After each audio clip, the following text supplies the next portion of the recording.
Hi, I'm Stefan DuBois from the Department of Spanish and Portuguese. I'm going to talk about 3 quick ways you can start incorporating technology into your classes, regardless of what subject you teach. Sometimes the best way technology can benefit your course is actually when you use it outside the classroom. Pinterest is an amazing resource for finding activities. This board called Spanish Plans is one of my favorites for my own subject.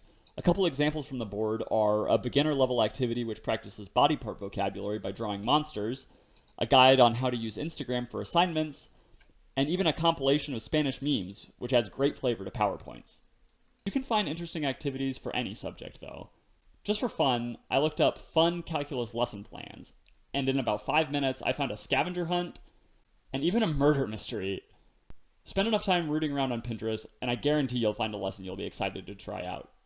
If you're one of those teachers who has a hard time keeping track of attendance, then give Teacher's Aid a shot. It's fairly basic in functionality, but it's a convenient way to take roll by marking students as present, absent, or late. Personally, I use the late function for when students forget to turn in their daily participation homework. Then, at the end of the quarter, you have a handy list of how many absences each student had, as well as the exact days they were missing.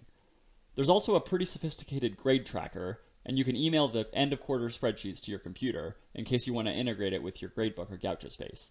Overall, it's a simple tool, but I find it really takes the headache out of attendance taking.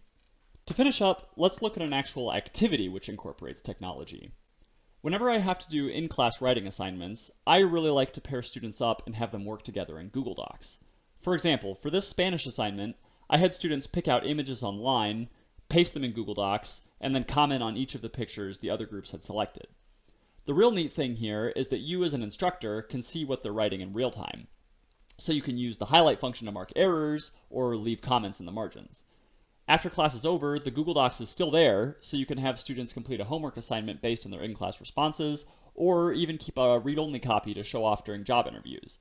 This sort of activity can be used in any classroom which has group work, and it's a super simple way to dip your toes into classroom tech tools.